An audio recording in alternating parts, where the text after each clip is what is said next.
right, here we are back again for episode 18 of On the Bench with Beeks. I am your host that eats the toast, Cody Beekman. I'm also joined by Keats, Where's the Pleats, Xanders. Keats, say hi. Where's the bleats, huh? Hey, what's going on, guys? And I'm also joined by Rossery, Glossary, Moormeyer. Hey, how you doing, guys? And then we've got, I think I can, Daniel Beatty. What's going on, Daniel? You know it, I'm here to show it. Oh, beautiful. And today we are joined by a special guest, Todd Sawatzky. Todd, say what's up to the fine people in the world. Hey, boys. How you guys doing? Not bad, not bad. Thanks for joining us, man. Oh, no, thank you for the invite. This is going to be fun.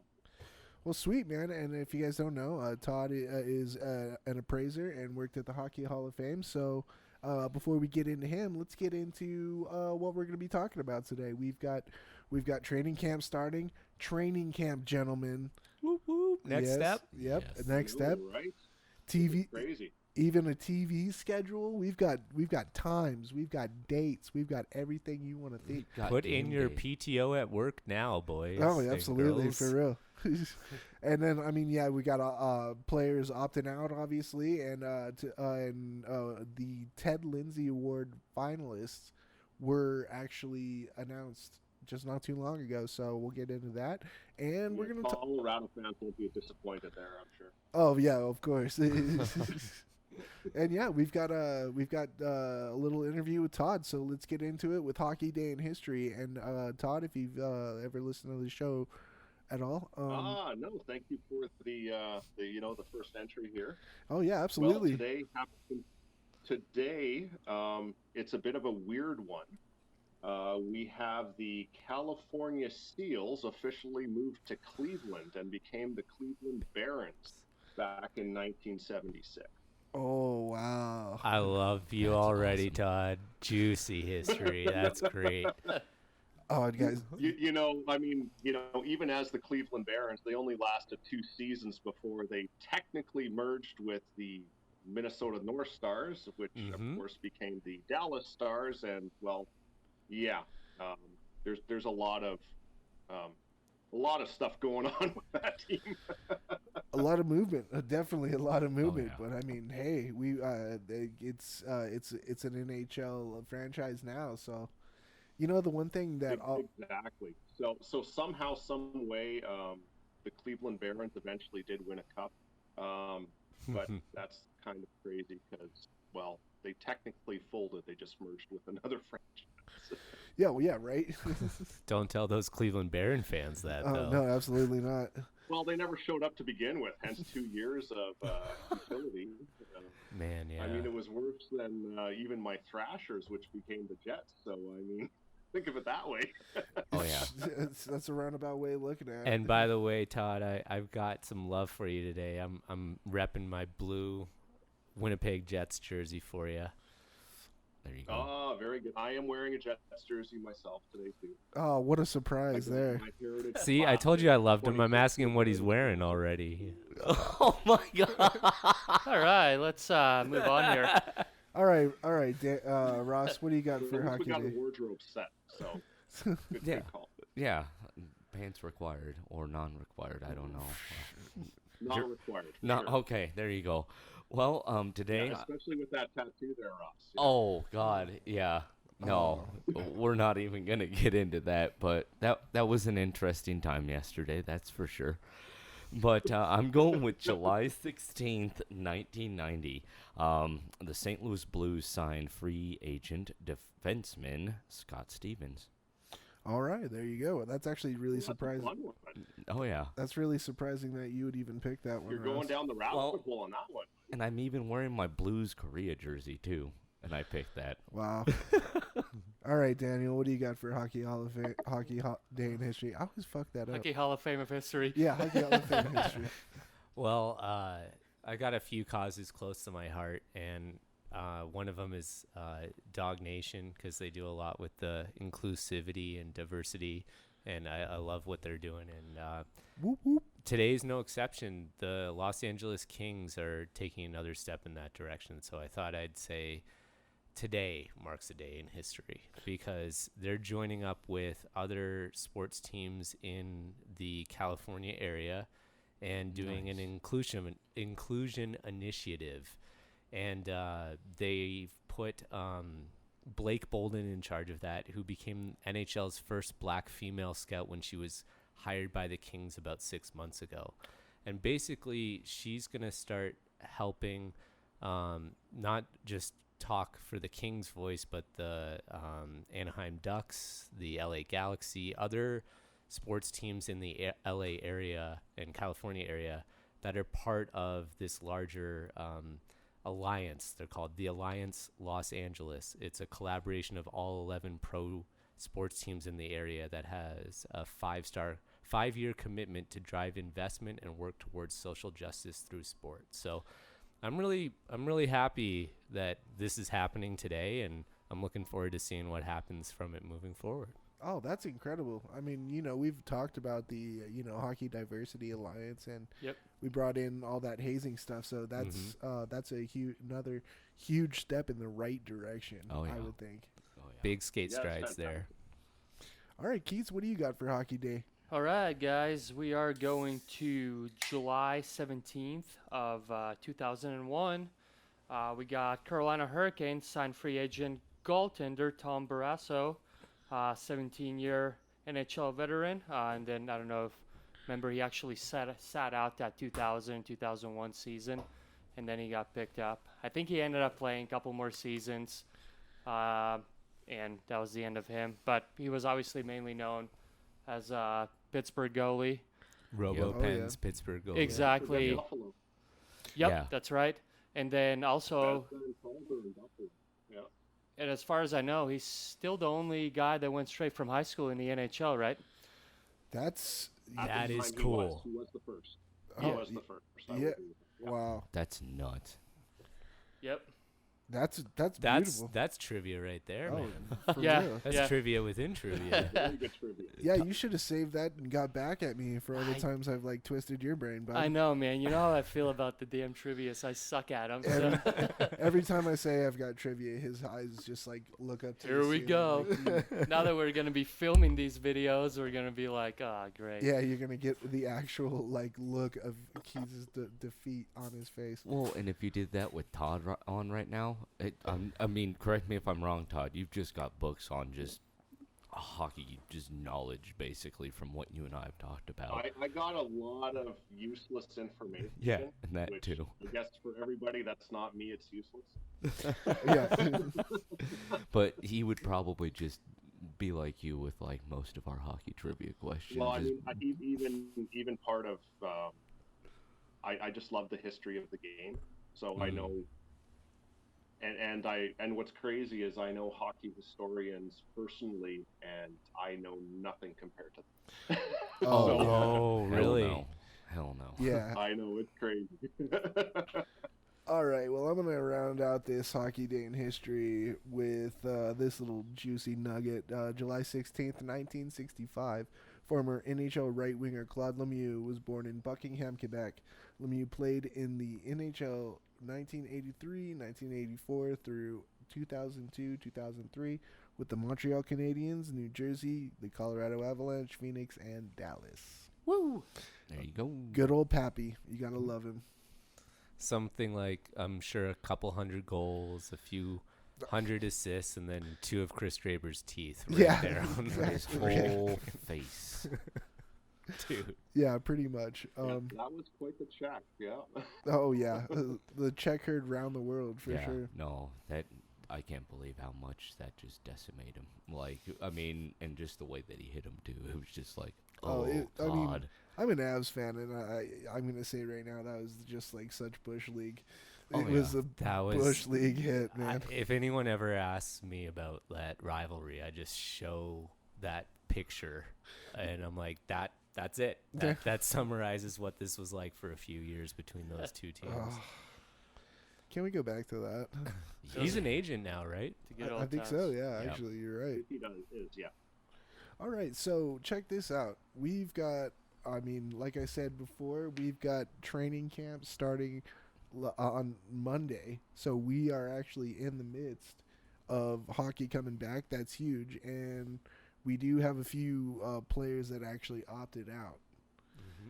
Yeah, So- there wasn't too many of them, were there? There were 5 and a coach, as far as I've seen, and Okay. And I think Max Domi is actually on the fence right now.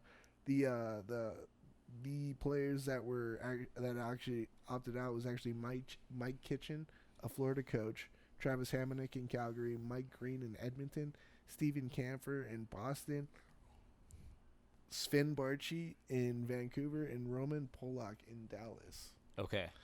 All right. So the reason why I want to bring this up is just because I've been seeing a lot, like, these players have been getting, like, from what I've seen at least, on these, like, trash talking NHL Facebooks and stuff, like, they're just trashing these players for opting out, which to me is it's kind of classless. Mm-hmm.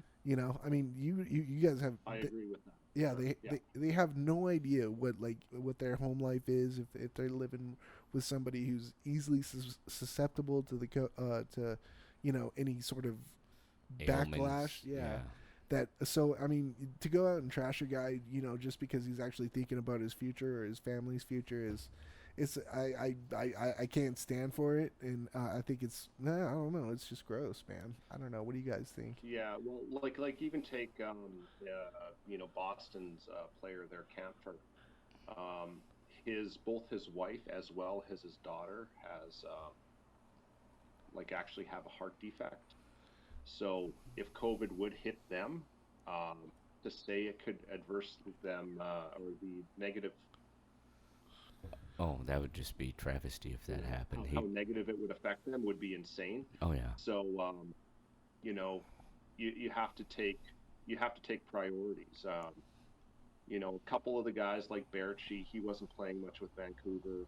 You know what? Why get injured if you're not going to play anyway? Mike Green's a bit of an interesting one to me. Yeah, because he was looking to get out But of he Vancouver. also had that serious MCL injury, so maybe he's not recovered enough to even play. True. So Trying to give himself more time is what you're saying, Todd. That's kind Yeah, of smart yeah. too, in the sense. yeah, I think my biggest surprise is Hamilton. But I also know family is very close to him. Even when he was leaving the island, he really wanted to take family considerations and really wanted to go out west. He's actually a Manitoba boy. He had some family hardship even growing up, and I can understand why at the same time he doesn't want to take chances. Yeah, I mean, the family is going to be a big thing with it. I mean, it's clear that's what's like one of the main determining factors for a lot of these guys. What do you guys what else? No, I was gonna say the same thing. I think family is a big factor, and most obviously there's articles out right now, of the players that opted out, and if you read some of them, there's very detailed, like every player has actually like given a reason to why they're not doing it, and a lot of it is like, yeah, my daughter, my son, they're high risk, or like Todd mentioned, my wife has a heart defect and things, so it's you can't blame them for it. No. I feel like, even say if we were in their shoes right now, if we played for a team, we probably would have done the same thing if we were in a situation like that. Would at least have So- to think about it for sure. Absolutely. But yeah, no, just the fans, the way that they're treating, like, damned if you do, damned if you don't. That's just ridiculous. As you said, it's classless, Cody. I Yeah. just can't believe that they're Yeah. giving that kind of flack to them. I mean, just the fact that you can't just say I'm opting out, but you also have to then give a detailed explanation as to why. yeah. Shows that we don't accept just your I'm not respecting Man. your quick answer, right? Perks of being a celebrity, man. Yeah. I mean, that's just unfortunately that's how it is. And we've been making family sacrifices for these players of making family sacrifices and family. It's a family thing. Like your parents drive you to a rink as a kid. Your parent, your wife, or your kids understand that you're away from the team on road trips, and now you're asking people to go into a bubble, and maybe it's like, I have a career besides this 1 year, and I have to think about my family long term. or actually everyone in my family is totally cool with this. I'm not cool with this, because it's not like the CBA is a unanimous decision and return to play is like everyone has to be okay with this for it to move forward. Right. There can be players out there that are just not comfortable with the situation despite all of its extreme measures taken, and we need to respect that as well. And maybe they can use their family as a scapegoat, and maybe they can't, but let's just remind ourselves that we should be respectful of these people's decisions, because we don't skate in their skates. We don't walk a mile in their shoes. There's other factors of their lives that are private from us that we don't know about and shouldn't, that affect these people's decisions, and we should respect that. So yeah, always continue to keep the human factor in something Yep. like this, which I mean, it's pretty easy, you know, especially from a fan's point of view. You know, you look up to these guys, you see them as, you know, almost giants, and it is easy to lose sight of that humanitarian side of it, you Yep. know. And but I mean to go after a guy just because they're, you know, for whatever reason is just it's kind of sick. But I mean, luckily we haven't had a lot of people that are opting out, so that's also good to see. Mhm. Is that it's kind of nice to see that we are watching a sport that like the players want to be there. You know, Mhm. they want to be playing for a cup, and they know the repercussions or the possible repercussions, and yet they're still out there. I want to win a cup. You know, so No, absolutely. And then, I mean, they gave slight percentages or whatnot of the voting. It was like 80% for, you know. Okay, that's good to know. Yeah. So there was obviously more that wanted to go in and play than people that opted out. Another thing about the players that did opt out, besides like Green and, I mean, who else? There weren't like... Hamonic, Camphor, Alsner, Berge, and Pollock. To me, Hamonic is the biggest. If Yeah. you want to call it 'Cause- difference maker out of the whole bunch. Right. But not to say that makes Calgary. I wouldn't say that makes them a worse team in any way, shape, or form. It's just a different dynamic. Right. And, Agreed. and that's where I was going to jump into. Like, it's funny to me how, like, these people are jumping out and talking smack and stuff.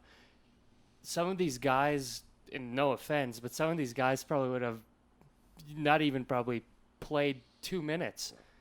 Maybe that's part of the reason they're opting out too. Exactly. So Yeah. what's, because a lot of those guys you read, like, they're like AHLers or whatever, they get called up here and there.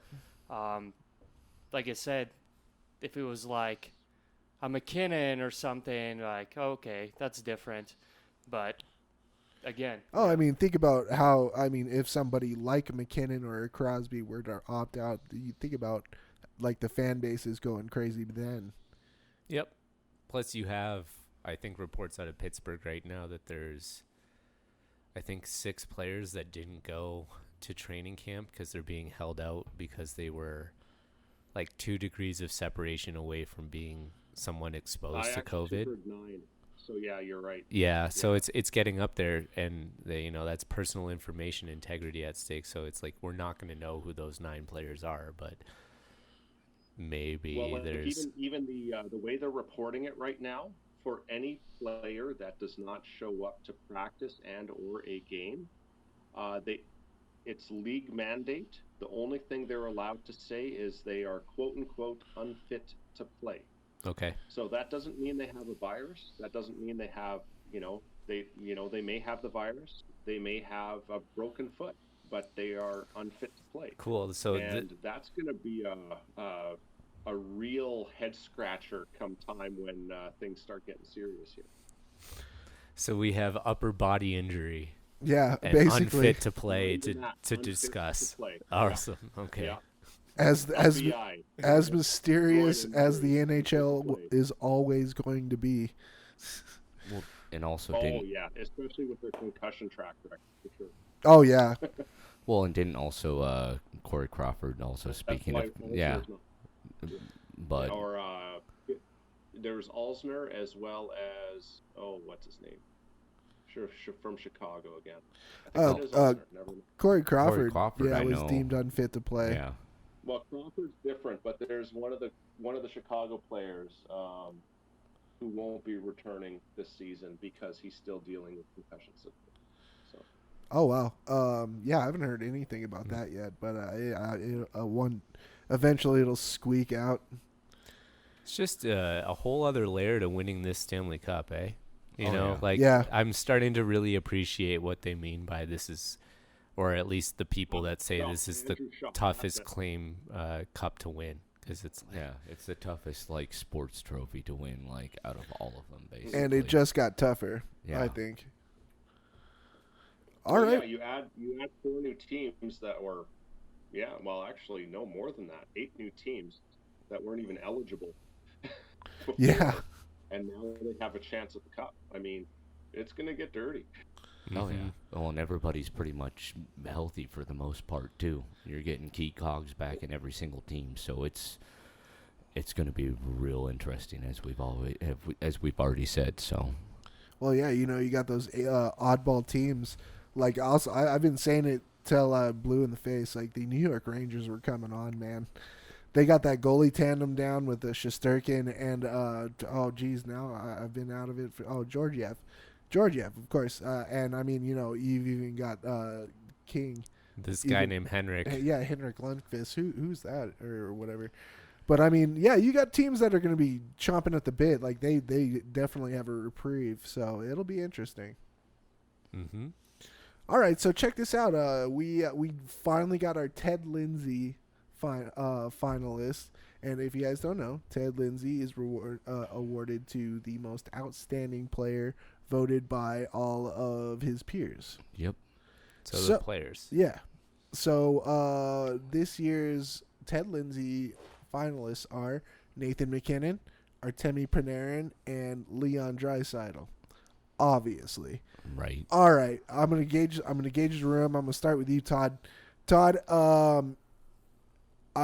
this is a two-parter. All right, so out of the three, who do you think you're gonna win, and do you have maybe a dark horse that you could have seen also up there?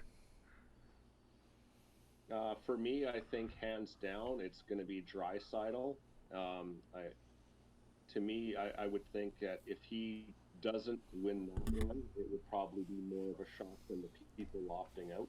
Truth be told, Yeah, if there is a dark horse, and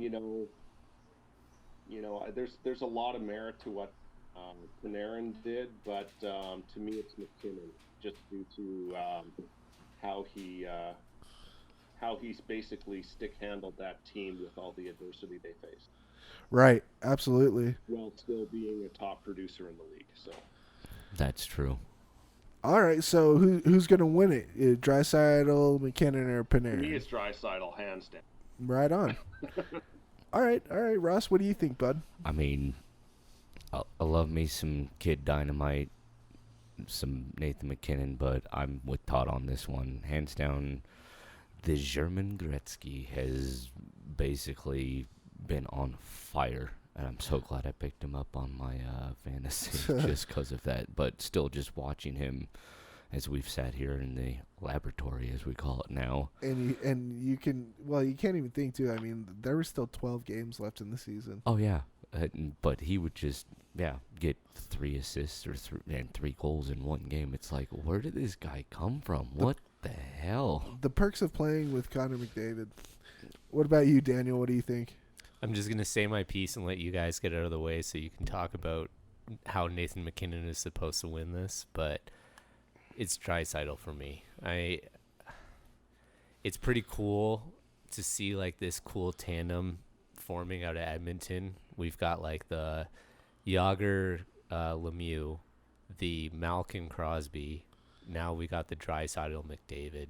We got Yeah. the Korea Solani. Yeah. That I'm excited that this is happening for Edmonton right now. They've got And it I'm just gonna say this stuff because like I'm a stats guy enough to know that there's certain stats you should mention when you're talking about a really caliber player, and I like when they compare these stats relative to the league overall. And Panarin being nominated solidifies and justifies the amount of money that guy got paid last year in the offseason, and he's doing a fantastic job in New York. And like, you know, that GM, I think it's sad. Is Sather still the GM there?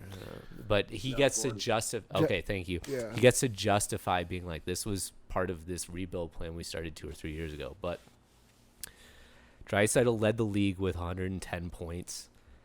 He ranked first in centers in points per game with 1.55, assists and power play points with 44.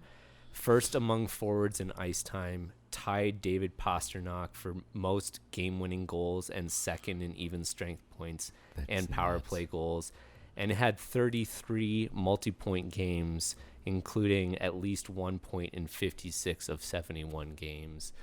Edmonton's in the playoffs. They're not even, you know, like, he did a lot with McDavid, but that guy is ranking among the top forwards or players in the league in its significant categories. So that's my point. I think that guy, it's his to lose. I'd be shocked if he didn't.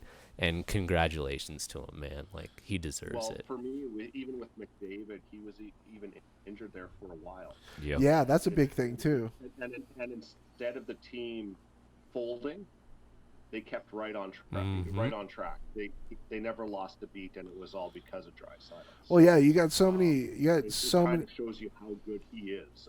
Yeah, Yeah. because I mean, when McDavid went down, it's like, oh well, there goes the Edmonton Oilers. They're without McDavid, they're pretty much useless now.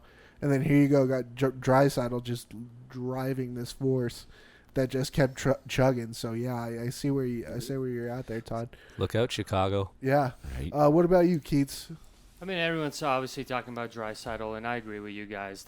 The man is a beast, and obviously Daniel just brought all the stats and stuff. But again, you know, living in Colorado, you gotta go for your team's guy, which is obviously McKinnon. McKinnon's a guy, dude. He's just a solid dude. He's positive. He constantly improves. I mean, within the last 3 years, he gets a minimum of 35 goals, 90 points within the last 3 years. So he's there. You know what I mean? So good, man. And he can shoot at top speed too and get that thing right And where didn't he he wants put it to. Draisaitl and McDavid out of the playoffs last year? Yeah. Yep. So It just, you can just count on the guy. You know what I mean? He's just so good. Other than that, you know, a cool little, you know, which I'm just gonna mention it, is he would be the second guy in the franchise history that gets it. You know. Yep. The only guy was Sakic, I believe, 2000, 2001. Yep. Yes. So that would be another cool aspect to it too. But even though we all probably know it's gonna be Draisaitl, I'm still shooting for McKinnon. And here's my reasoning on it. You know, obviously for Artemi Panarin, that's a great tip of the hat. I mean, obviously there were big questions coming in that season about if he was going to perform for the Rangers, and it shows that he has. And the only thing that really kind of sets the two, like Nathan McKinnon and Leon Draisaitl, apart is, I mean, at times, yes, Leon Draisaitl did have a Connor McDavid on his line.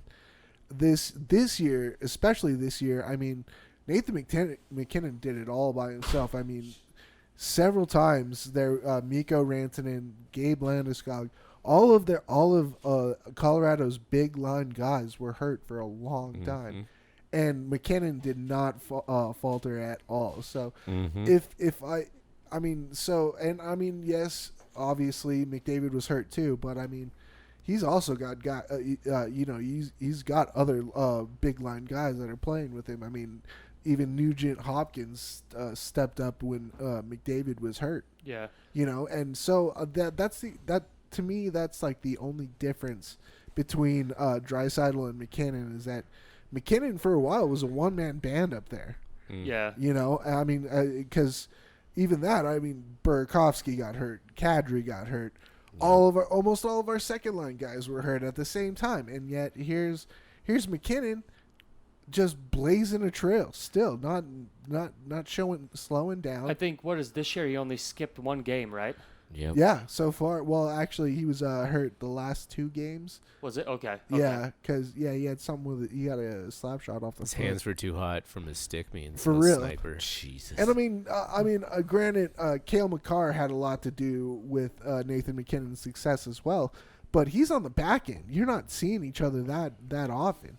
Plus, we're not talking about Avalanche, like, how far will they make it into this year's playoff run, like, probably where the conversation should stop about Edmonton. We're talking about Colorado being like, so are they going to win the cup this year? Because they didn't get him into the playoffs, or McKinnon didn't get him into the playoffs. These guys are for, like, real, man. Well, yeah, and that's a huge thing that Joe Sakic shored up is the depth, which came in handy so much this season. Oh yeah. Yeah, but I mean, you're talking about how McKinnon put the team on the back, but also saying depth. But I'm saying, like, dude, this team's stacked when it needs to be, but that guy can just, like, he took them from being, okay, maybe they're in the playoffs and maybe they'll get far, to, like, okay, boys. Like, Yeah. Oh, and he wants to take less money on his next contract because he's a competitive player. And Like, all right, and like, here we go. And he wants to win with this Yep, group. That's yep. huge. That's one of the biggest. Like, how many times do you see a superstar guy saying, "Oh, I'll take Not even less much. money to win with these guys"? Yep. Right. You know. We've got the team right now. Let's go and do it. So that's the only reason why I'm going to say Nathan McKinnon over Leon Draisaitl. The Nova Scotia Gretzky? No, can't even say that. No, you can't. Too many talent coming out of Nova Scotia these days. Well, you can't fault your reasoning. You know, and they wouldn't. All 3 of them wouldn't be there if they didn't have reasons to be there. So. Oh yeah. You know what? There's a vote for a reason. True. Right. It's not a one-man show. No, that is 100% true. So yeah, I guess we'll see. I mean, it'll definitely be interesting going into the playoffs and seeing how all 3 I'm of kind these. of curious to see what the Hart nominees are going to be, because that almost, in a way, I respect more the Ted Lindsay Award than the Hart, because the Hart is actually awarded by the media, not by the players themselves. Yeah. Yeah. So, because you always have these weird outliers, you know, that, you know, the year that Iginla, for example, lost the Hart to Jose Theodore from Montreal at the time. And granted, Theodore had a good year, but, you know, Iginla was the best player in the league that period. So, I mean, I wish he would have. these weird one-offs. I wish he would have a good year with us. Hey, you know, that first year wasn't bad, but I mean, he was just nearing the end of his rope, you know. So, I mean, it was cool to see him in an Avs jersey, though. Yeah. Never thought that would Todd, happen. do you ever worry or wonder, like I did living in Vancouver for many years, like maybe those West Coast teams don't get as much love as they should from the media because the games are on later and they don't stay up as late to watch them and look at the box score after? I 100% agree with that. Yes. To me, a couple of the outliers, and there are a couple of different awards that got awarded at different times, and they were West Coast teams that kind of fell off the rails there. To me, there was the final year that a very good goaltender, Martin Brodeur, won the Vezina. In my opinion, it should have gone to Nabokov that season, the Sharks, because Nabokov was out friggin' standing. Like, he was lights out, did everything they could, you know, maybe outside of playoff success. And he was just amazing. And another one that really sticks out to me is one of the failures to get Scott Niedermayer when he was still with Anaheim on the Norse. Nah, And, that's true. I would you know, agree. I would definitely 100%. say, or from what I see, even just living in Canada, let's not even think about the NHL, there is an East Coast bias. Because technically over 50% of the population is east of Manitoba. I grew up in Manitoba, so I consider myself a West Coast, or not a West Coast, because I was nowhere near a coast. I was very landlocked. But I consider myself a Western boy, and just to see, you know, even the attention when you watch a TV, you know, the nickname for TSN was called the Toronto Sports Network. Huh. You know, it wasn't the Sports Network, it was the Toronto Sports Network, because even when you're watching a game, nothing to do with Toronto, they would bring it up. It's like, well, who cares? I'm not watching them. Right. You know, you want to talk about the Leafs? Do You it know, on let's talk your own about it time. during a Leafs game, otherwise screw off. Yeah. I like that. I'm glad you answered that question the way I wanted you to, because I agree with you. But I feel like and I also have a bit of bias because I did start loving the Canucks there for a while. there you go, buddy. Because you know, when the Manitoba Moose sure. merged with the AHL, when the IHL folded, Yep. they were the farm team. So I got to see guys like Corey Schneider early, Kevin Bieksa. Yep. Milan Hedberg, maybe. I saw Luc Bourdon and Michael Grabner and guys like that starting off in the, you know, before they made the NHL, and it was good hockey. I always felt like Drew Doughty got like his Norris a year late, or Anze Kopitar maybe a Selke a year late. But it was like, oh crap, we messed up last year, and now, yeah, you're right. Now we have to give it to him this year, kind of thing. Like, you know, so. Well, all right. Let's start getting into a little bit of Todd Sawatzky's life. Sawatzky, yeah, there you go. Remember that, Ross? Sawatzky. Sawatzky. Come on. Come on. You know what? Come on, you Borders got are to open believe for me, so I'm heading right there, big boy. I'll be there in a second. Well, cool. I mean, let's start from the beginning. You know, let's you know, and like a little short little spiel about yourself. You know, your background. You know, kind of how you got into hockey. Yeah, let's drop it like little. What was little Todd like? Where did little Todd grow up? What was his family like? Lil And how did T. little Todd get into the hockey scene and all that? Well, somehow, some way, Odd has been part of my name the whole life, and that's kind of how I've lived the rest of my life. So, you know, there's always an oddness about it, however way you look at it. But I grew up in southeastern Manitoba. I grew up about half hour, 45 minutes outside of Winnipeg,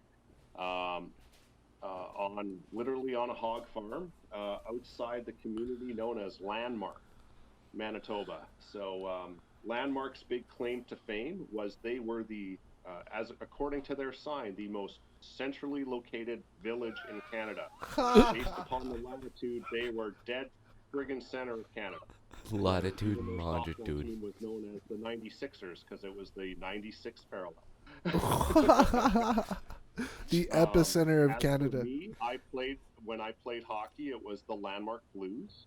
Why they called them the Blues, I don't know. There was no music in school. There wasn't any of this crap. A small community with a Mennonite background, so you know, all around us were a bunch of French communities, so that's where you'd get your blues once you got old enough, but you couldn't get it in town.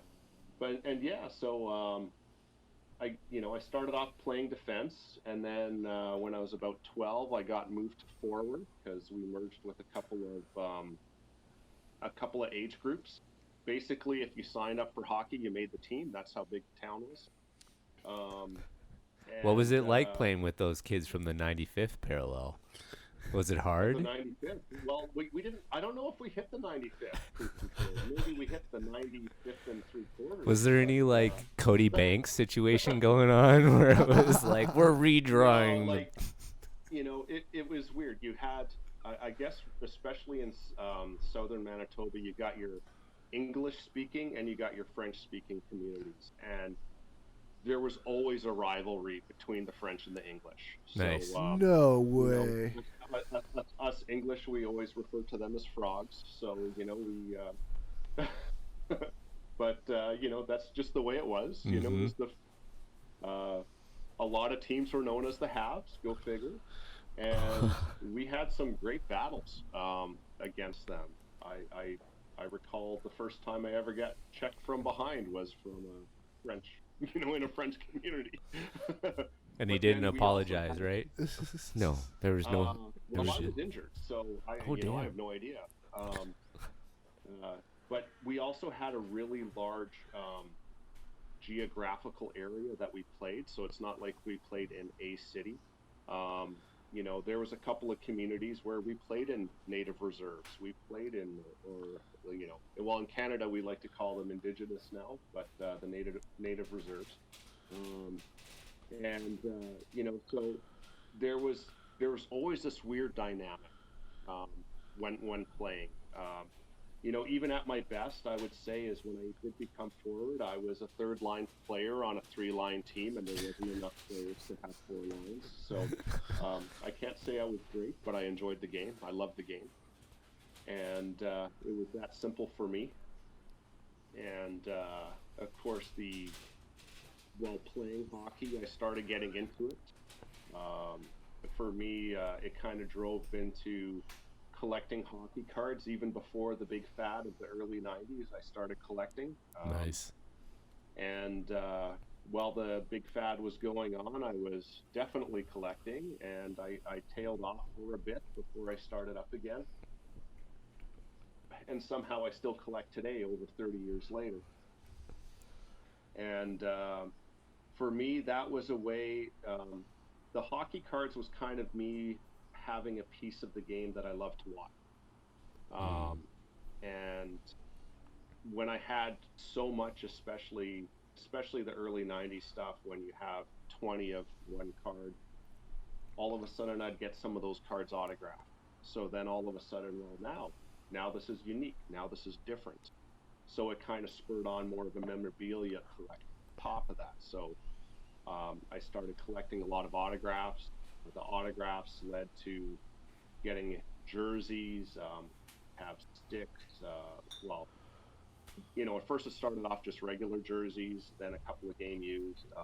I got signed sticks, and I also have some game used sticks. I have lots of photos like nobody's business. I have more pucks than most. I think I have over 500 pucks in my collection. Over half of them are signed.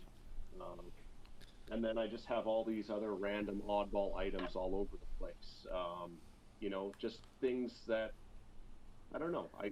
You know, even in the market and the collectibles, they call them oddballs. So sometimes that means if it's a card, it's an oversized item. It could be a unique item like a one-off series or a one-off print. But even from there, I got historical items too. I got old CCM photos from the 1930s, original CCM photos from the 1930s. Wow. I have newspaper clippings when the Chicago Blackhawks joined the NHL in the late 20s. Wow. I have, you know, cards dating back to the 30s, 40s, and 50s as well. So, I mean, let alone any of the new stuff that might come out. So for me, and I think autograph collecting helped me almost build my history, because every time I would try to get some autographs or try to find some old cards or whatever else, I would research the team or the player, then I'd research their teams, and then all of a sudden you start seeing all the parallels and everything else. And you know, even being outside Winnipeg, WHA, monster history there. Yep. Hence it being one of the teams that merged in with the NHL when they had WHA folded. But the Winnipeg Jets of the WHA were the best team in the league. Right. Pretty much their entire existence. They out of the 8 full seasons, Winnipeg hit the Apple Cup Finals 6 times, won it 4. You know, it was crazy. So I mean, Including Is the that when last one. Bobby Hall was on Yeah, the team? Bobby Hall, yes. Bobby Hall was known as the Golden Jet before the Winnipeg Jets formed. Right. Granted, there were earlier teams in Winnipeg known as the Jets. But yes, Bobby Hall was the first major signing out of the NHL. So they technically signed him to a $2 million contract. It was the 10 most years expensive. $100,000 a year and $1 million signing bonus. Yeah, that was the most expensive, right? Most players never made more than $35,000. Right. So the WHA actually introduced, shall we call it, appropriate contract for players that brought people to the stand. Yep. You know, Let's Gordie Howe, I doubt was making $50,000 a year before when he left Detroit. You know, when he retired from the NHL, only to come out of retirement and be part of the Houston Astros. Mm-hmm. Um, Houston and he finally got Aeros. Yeah, true. Good point. Good correction. Yep.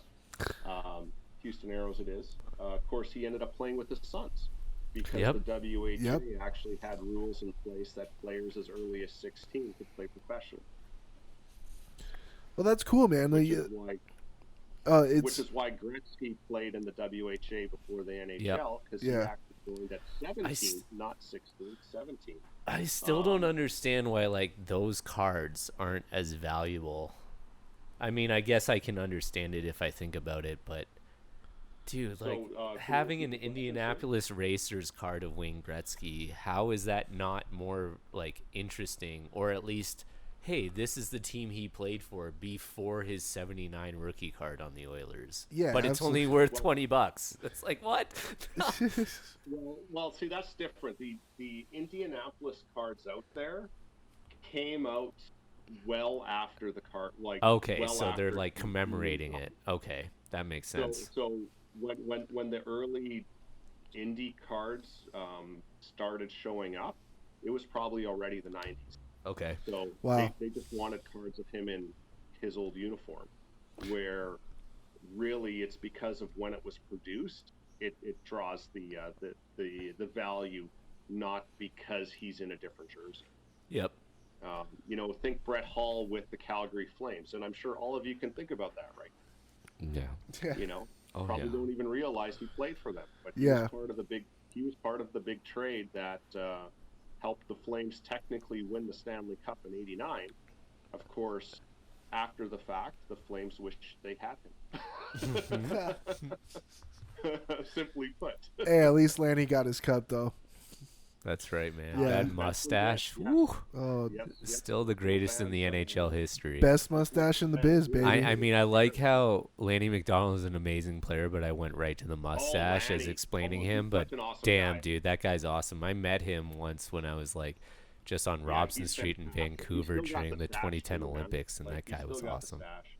It used to be the golden stash or the red stash, and now it's white. But man, he's got a killer stash. He's actually chairman of the board for the Hockey Hall. Yeah, there we go. That's what I was gonna say next. Was hey man, have you ever had a chance to talk to that guy? Because well, yeah, let's move on to that. So how'd you land a job at the Hockey Hall of Fame, man? Well, truth be told, I moved from Manitoba to Ontario. I was looking for work. I got associated with a headhunting agency. I found a position that I thought had my skill set, and my rep through the headhunting agency called me up. It's like, yep, they want to have an interview with you. The way their site works is you don't know where you're applying to. That's all completely 100% blind. And then they said, yep, you're going to the Hockey Hall of Fame. I'm like, what? Oh my God. Yeah, your interview's at the Hockey Hall of Fame. Okay. did you know what it was for? Actually, no, I did not. Well, I mean, I work in, I have an IT background, so I went in to be an IT guy, and I got the job. In the long run, I was final two for another company at the same time. The one company decided not to offer me a position where the Hall of Fame did, so it was a very easy choice. Well, yeah, I mean, come on, it's this other job or Hockey Hall of Fame. Years, absolutely awesome place to work. But I kind of found out that if I really wanted to more advance in IT, it wasn't necessarily the job for me long term. So I ended up finding a job a couple years later and left on my own accord. But I left, I left in a positive manner. They sent me a good, going away. Well, they gave me a hell of a going away present. They had a jersey custom made. Oh, nice. And everything. and like a Hockey Hall of Fame Legends jersey, Oh, custom cool. made for me. So what kind of And stuff did you then, do around the hall? well, I did everything from desktop support, printer support, setting up displays. We're talking electronic displays. So are you the But guy you know, that's like making sure that I can't hack the system when I go to the hall and try to like get a perfect score on the simulator that allows me to like be a goalie and make saves well, and I can just no, walk you got to really do that close to the yourself. camera and Yeah, you'd have to do that yourself. I don't think you could get a perfect score unless you were really quick on the draw.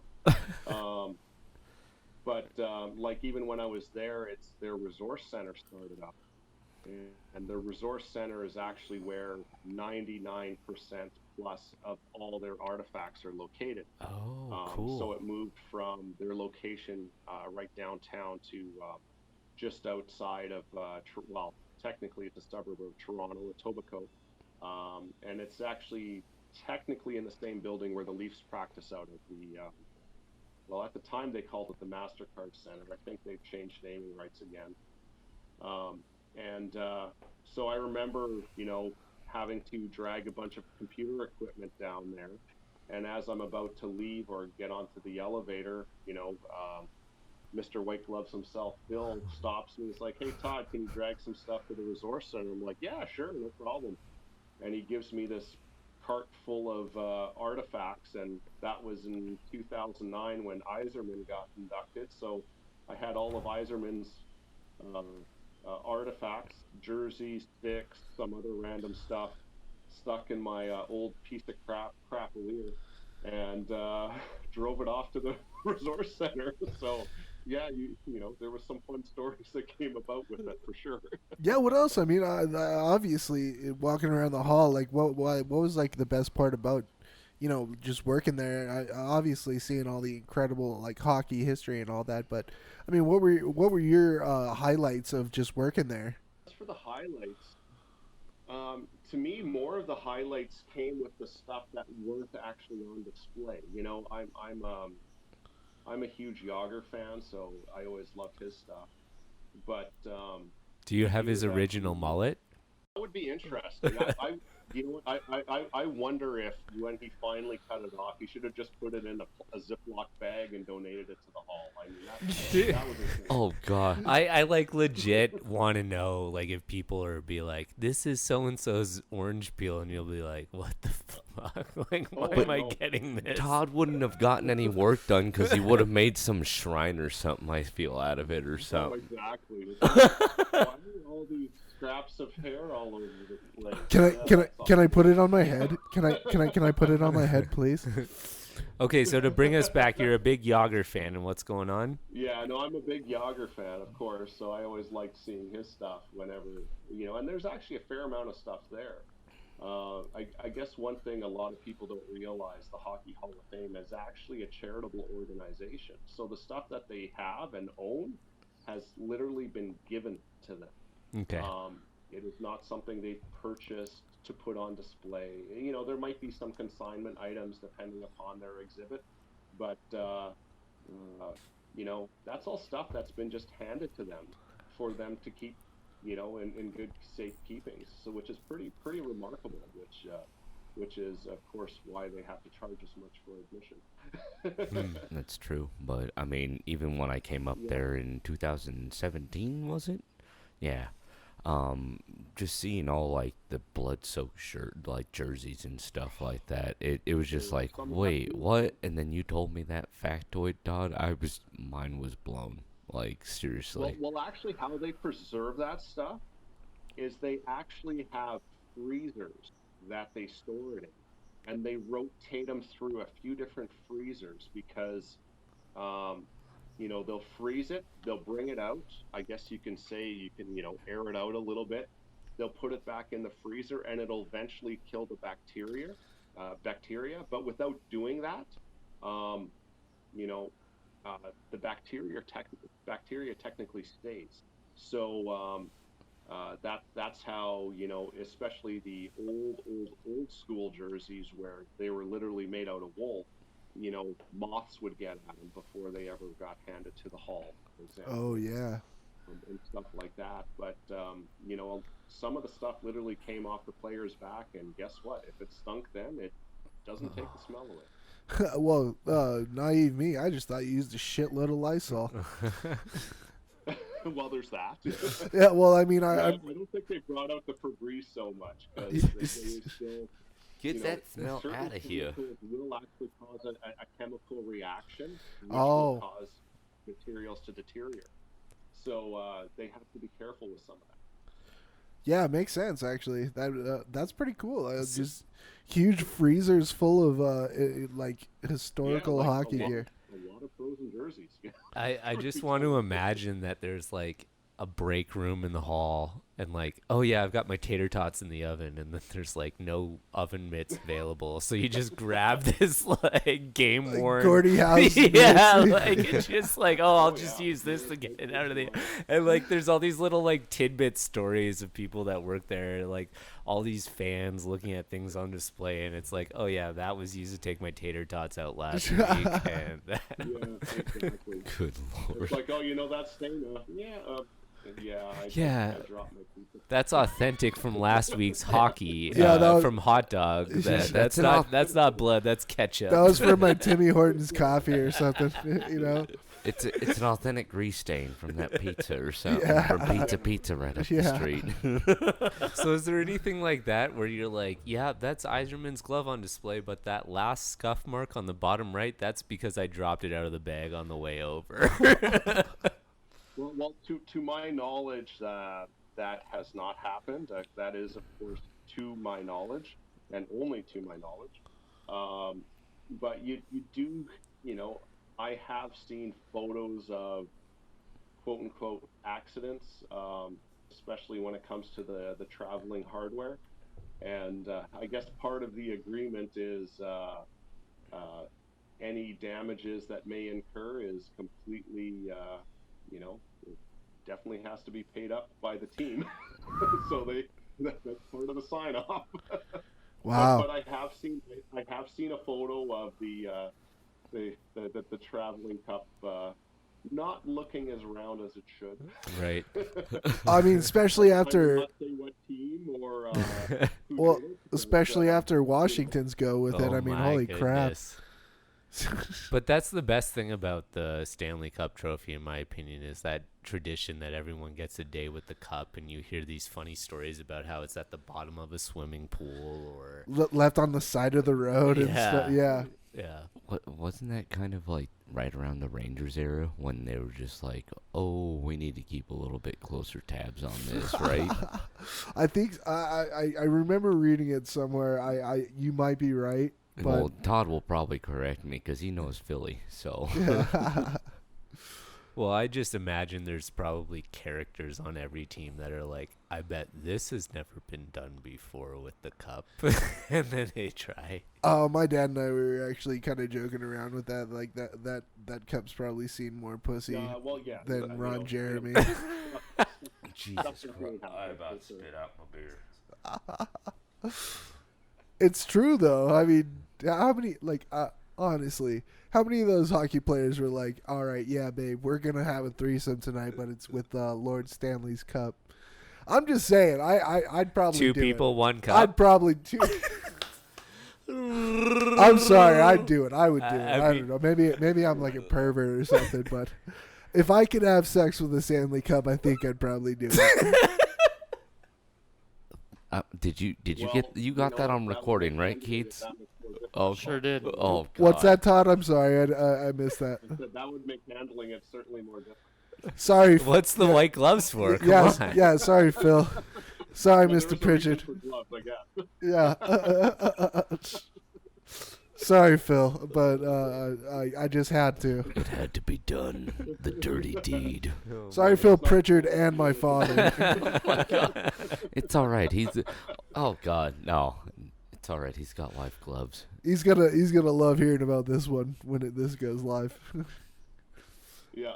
But so transitioning. I mean, how'd you get into appraisals after you went? Well, truth be told, it's my hobby that got me there, and I can actually the one person in general that probably got me into it is my wife, Tiffany. Um, you know, I don't know how many times over the years people would just come to me and ask, "Hey Todd, what's this worth? What do you think this is worth? Do you think this is valuable? Blah blah blah blah blah blah blah." And then it just kind of got so repetitive. Then she's like, "Well, why don't you make a business out of it?" Mm.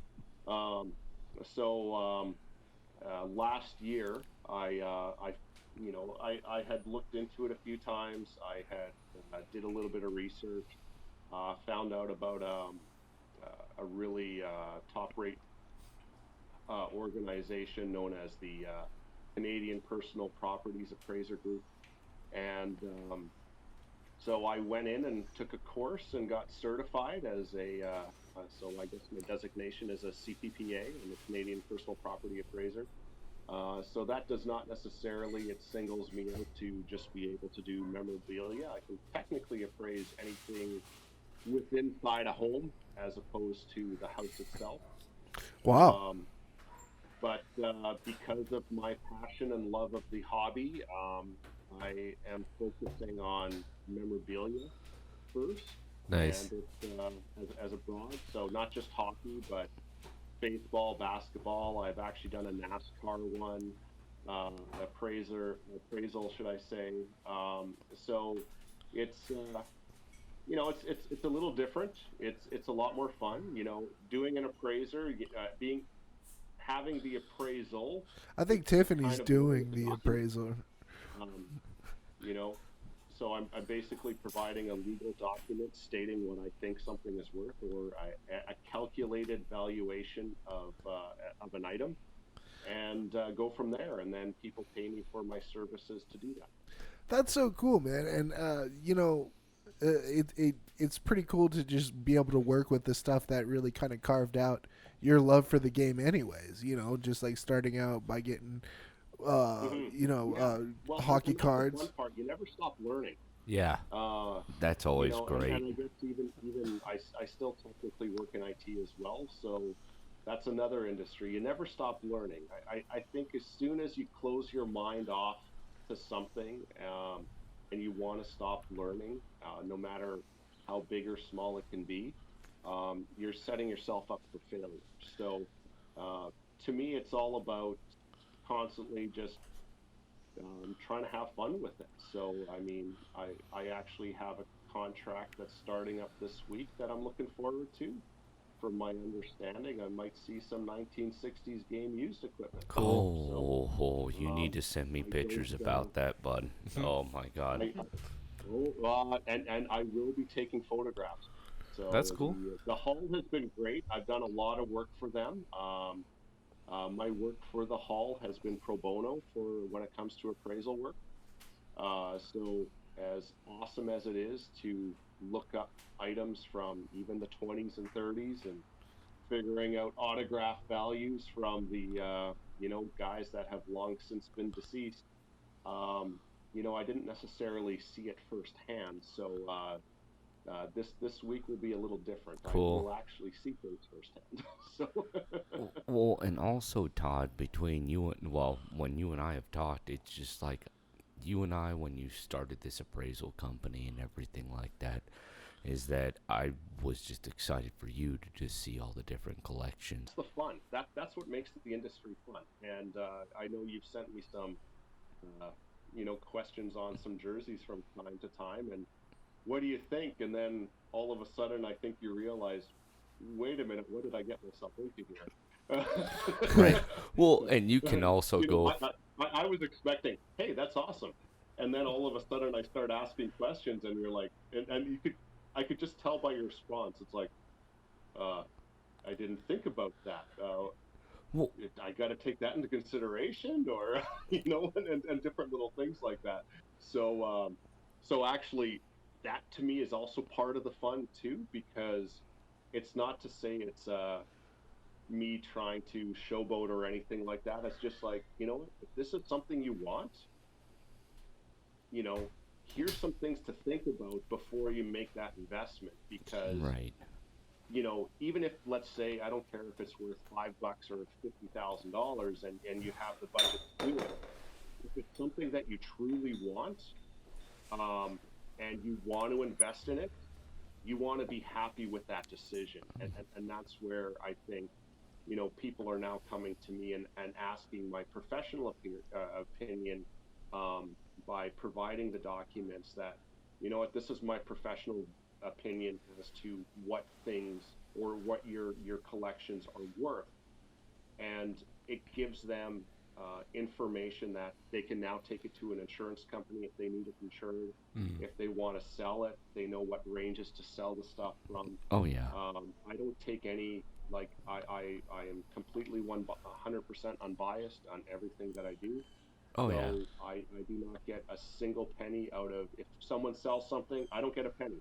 And that's not why I'm doing it. I'm doing it to provide them the education and the information that they need to move forward with wanting to insure, sell, or keep their items. Which I found out when I got that Beaupre and Niedermeyer jersey from the Grizzlies, because So, I don't know. It's a fun. It's a lot of fun. It can be a lot of work, but it is a lot of fun. Well, yeah, you never want to be that guy down the line. You got this. Oh man, I got this signed by Wayne Gretzky, and then somebody comes along one day like, oh, bud, that's a fake. You don't want to be that kind of guy. And I think what you're kind of doing is, that's really helping other people out in finding the right kind of stuff and providing that knowledge and information to people to make the right decision. Well, that's true. And, a lot of people take a look at stuff, and you can look at the shit that you see on eBay. And granted, I definitely like to go on eBay, and I definitely have done my share of buying and selling on eBay. With eBay, I'm very selective of what I put out there. The price that I put out there, I factor in everything.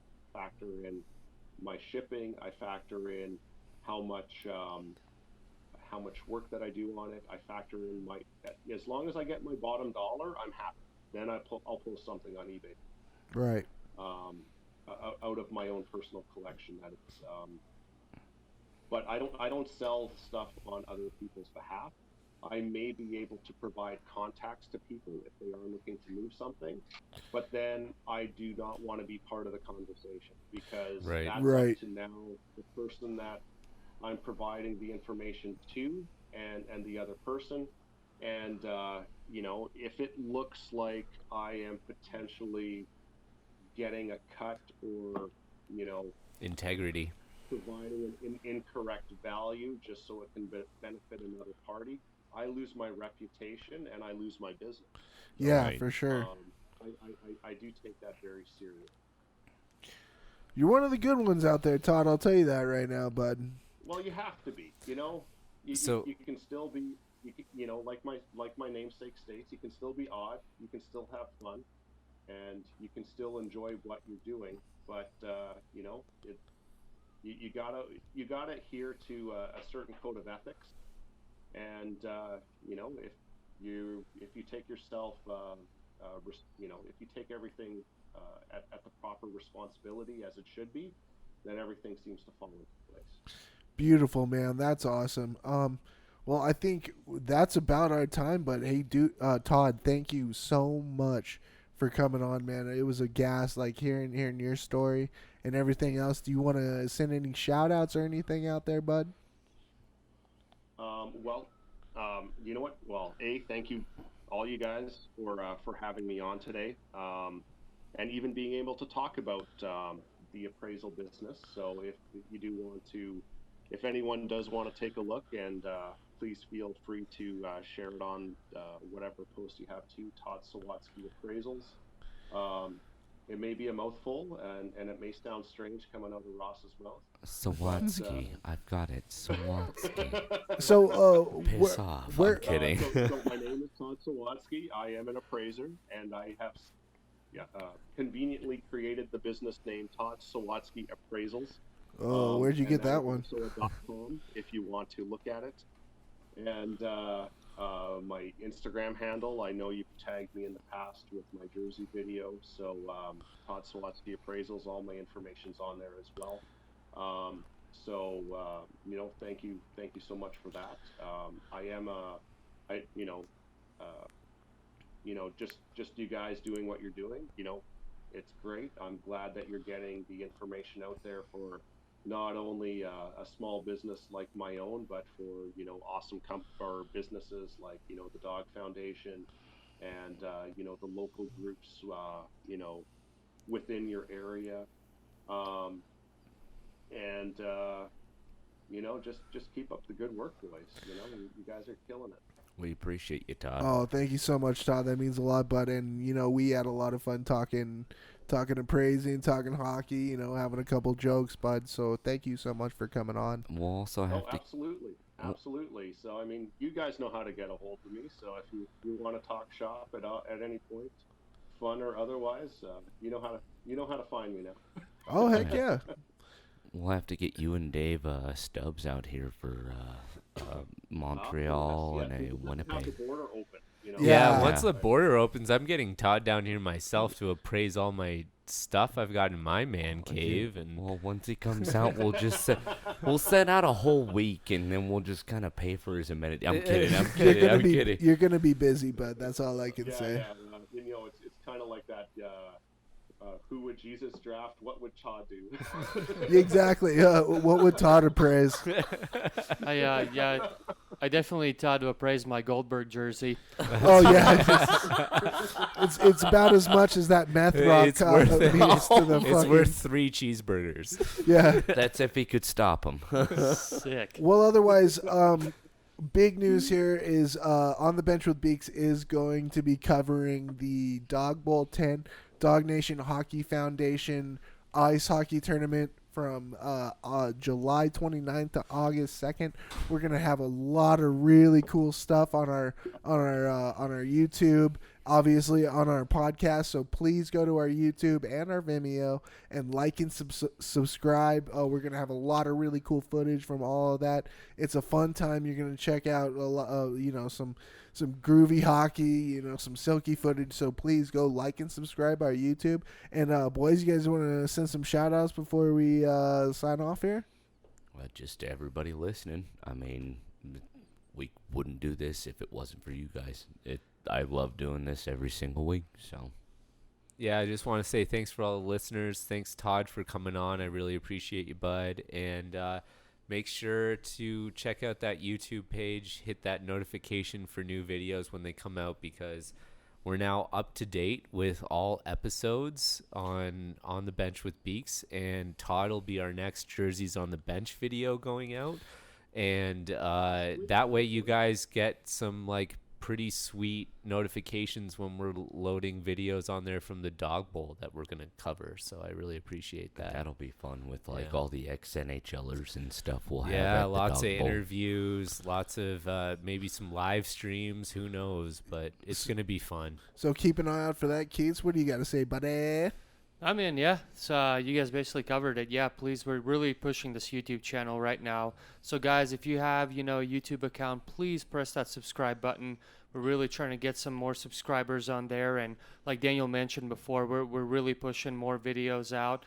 Pretty soon here, we're working really hard, or I should say Daniel's working really hard to get some live videos out. This will be our first live video episode on YouTube. You guys hi, everybody. Hey, you guys are going to be... Welcome to On the Bench. Right, you guys are going to be able to watch our ugly faces on YouTube. Spilling beers, drinking, giggling. And again, yeah, a Dog Bowl's coming up here in the next couple of weeks. We're going to work really hard to get some cool videos out for that. And as well, we're trying to... We haven't really talked about it yet, guys. There might be a chance we skip a Friday on podcast due to this Dog Bowl. Yeah. But we will do our best to maybe make some sort of a cool audio podcast type of video together from the footage we get while we're out Definitely. on the dog bowl. Yeah. So, I mean, heck, Don't worry, we're gonna have some juicy stuff Oh, after yeah. well, that. hell, so. we could even do Facebook Live while we're there. Yeah. All that Oh, good there's fun lots of stuff. stuff coming for sure. All Yeah. right. Anyways, thank you everybody. Thank you, Todd. Thank you, Dog Nation. Thank you, My Beer Sawatzky. Nation. And thank you to the listeners. Vi Horsch. till next time, guys. Thanks so much. Thank you guys. Cheers. That's a wrap.